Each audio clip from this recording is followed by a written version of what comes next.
Hola, buenas tardes. Primero agradecerte por tu tiempo y por tu disposición de poder acompañarme en esta entrevista.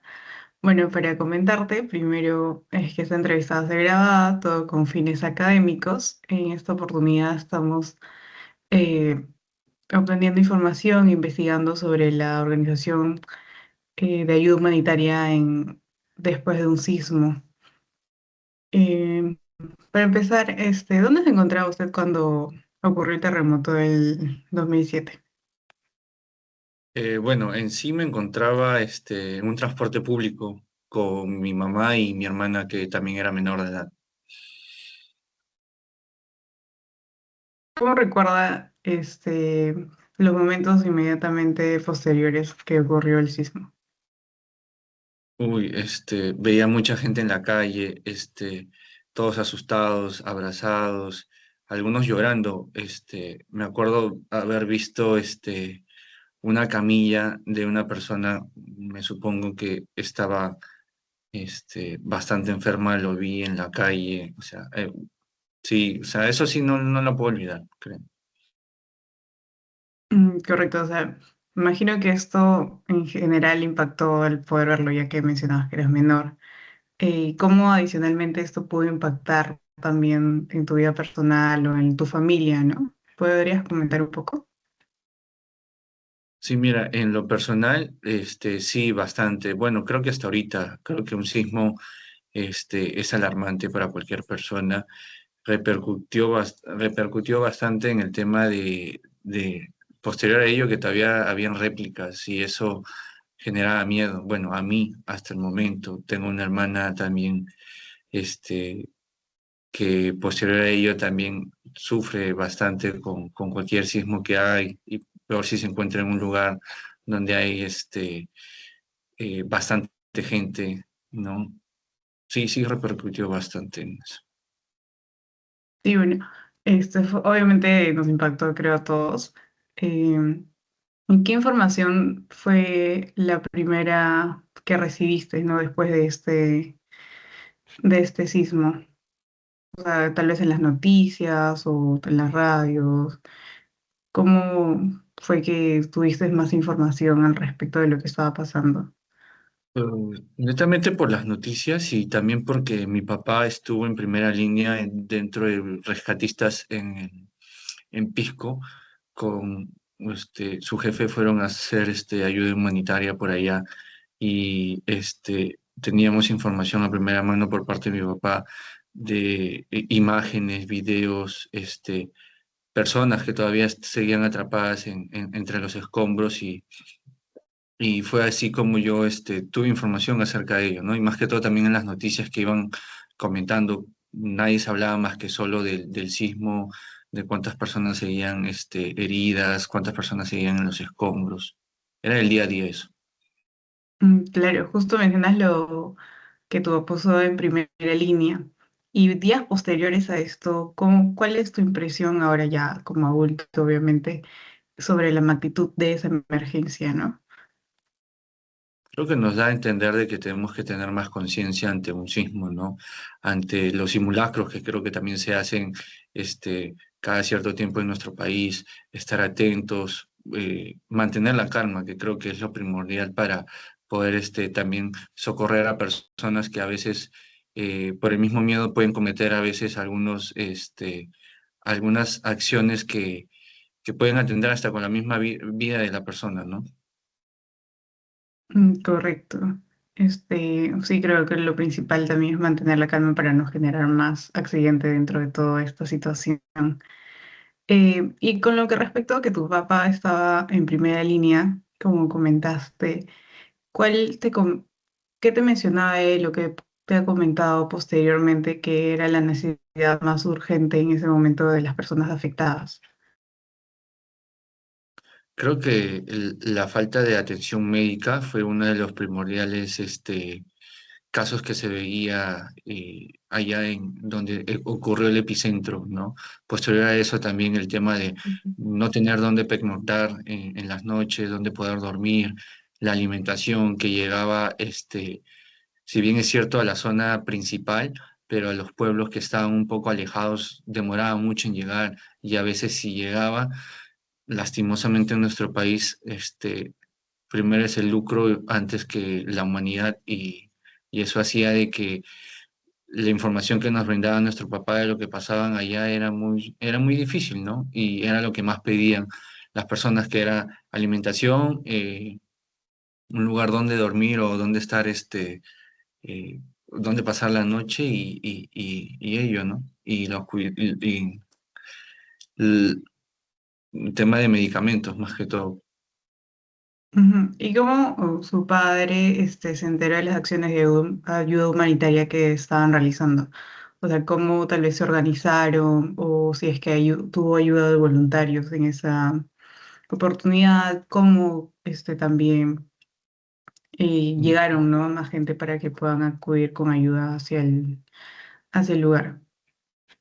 Bueno, mi papá tiene la dicha de haber pertenecido a la Fuerza Aérea y tuvo unos contactos en el cual pudo hacer que personas de la ONU, de las Naciones Unidas, pudieran ir a esos pueblitos que te comentaba que no llegaba mucho la ayuda, ¿no? Se pudo hacer bastante labor social ahí en esos pueblitos y hizo que fuera menos el tema de la desesperación de las personas eh, por subsistir en esos momentos, ¿no? Ujú. Sí, bueno, mencionaste igual las organizaciones y grupos de ayuda y desde su perspectiva, ¿consideras que la ayuda llegó de manera oportuna a las zonas más afectadas o tal vez pudieron mejorar algo o tal vez tratarlo de una forma diferente? Siento que como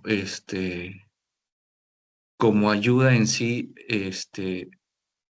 que salga del mismo gobierno, es que demora bastante.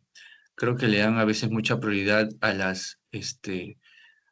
zona centro, de donde puede ocurrir cualquier cosa, y a veces a las aldeas o a los pueblos un poco más lejanos es donde más demora la ayuda, y a veces es donde más se necesita a veces, ¿no? Y creo que eh, en sí los grupos y las organizaciones deberían ir primero a esos lugares donde siento que necesitan más el apoyo, ¿no? Que la parte central. Correcto, o sea, en ese momento todos necesitamos la ayuda y sí es bueno poder identificar tal vez quién tiene mayor prioridad, no, no necesariamente estar en el centro. Eh, ¿Y qué aspectos de la ayuda humanitaria considera que fueron más importantes? O sea, obviamente ha mencionado usted sobre la salud, la alimentación, el donde acudir, tener refugio como tal, ¿no? En esa situación. Pero ¿cuál consideras tú que es más importante o la prioridad? Creo que los primeros, lo que se necesitaría primero es el poder rescatar a las personas, ¿no? Hacer un padrón de cuántas personas se encuentran bien al 100% para poder seguir apoyando a las personas que sí lo necesitan, y hacer divisiones para que así se pueda tener un plan de acción mucho más organizado y más estructurado para poder salvar muchas más vidas, creo yo. Sí, correcto. O sea, una buena organización como tal es fundamental en esta situación. Y bueno, del lado ya más de la ciudadanía, por así decirlo, ¿crees que la población como tal eh, fue solidaria ante esta situación, ante las personas que estaban en Visco en esa ocasión? Bueno, en específico lo que pasó en el 2007, ¿no?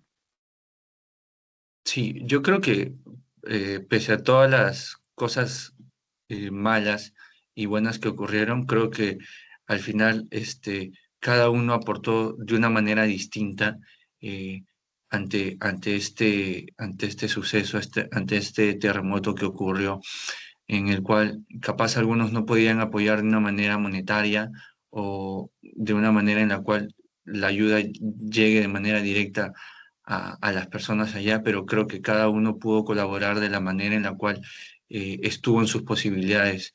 y sí, siento que sí, cada uno pudo apoyar a su manera. Siento que fue así.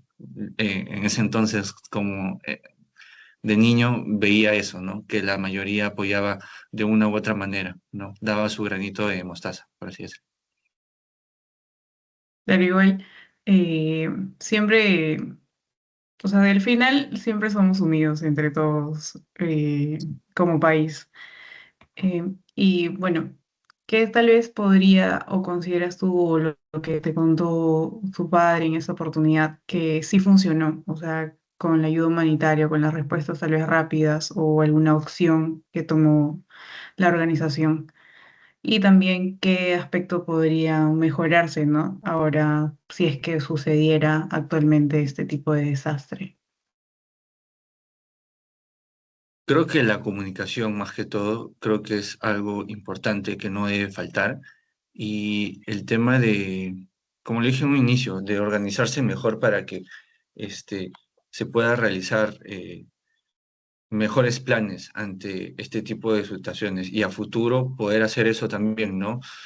Creo que ahorita todavía no hay un buen afinamiento con el tema de el mensaje o la alerta sísmica eh, que ahorita están tratando de hacer como en otros países que sí te avisan hasta con un Ujú, minuto, unos minutos antes de que suceda, para que uno pueda también tomar conciencia y tener a la mano las cosas de primeros auxilios, que creo que la mayoría ahora ya lo tiene en su hogar, cerca a la puerta y eso, ¿no? Más cultura preventiva también, tanto como parte de nosotros como por parte del Estado. sí, correcto. O sea, tener una cultura de prevención como tal. Y bueno, que eso se fomente, ¿no? Desde, pucha, desde el cole, o seguir, o tomar conciencia también dentro de los simulacros que se puedan dar y no solamente salir por salir, como suele pasar. Bueno, para finalizar, Santiago, ¿qué enseñanzas en general con lo que tú viviste en ese momento y con lo que tu padre te comentó te deja, ¿no? Esta experiencia y ante este desastre natural? La enseñanza de tanto como para mí y mi familia, el estar preparados para cualquier suceso, porque estamos dentro de una línea ecuatorial en la cual en cualquier momento podría suceder un sismo de gran magnitud, como ya lo hemos visto ahora último en Venezuela, que han ocurrido dos sismos de manera seguidas, ¿no? Y creo Sí, que sí. eh, capaz el tema estructural de las casas y eso puede escapar de nuestras manos por el tema de las antigüedades de nuestras casas, del distrito en donde capaz vivamos, pero creo que si uno tiene una cultura preventiva, si es que uno desde pequeño, así como yo cuando sucedió esto en el colegio, nos enseñan y nos hacen más énfasis o nos hacen tomar más cultura de lo que es un sismo y a veces no tomarlo mucho a la broma o a la ligera y cuando sucede el hecho recién preocuparnos o saber o no saber cómo actuar, creo que Ujú. deja esa enseñanza, ¿no? Que tendremos que tener un poco más de conciencia de que no es un juego y en que en cualquier momento podría ocurrir y de saber cómo estar preparados tanto para lo que pueda venir como para lo que después suceda después de cualquier sismo que nos pueda ocurrir, ¿no?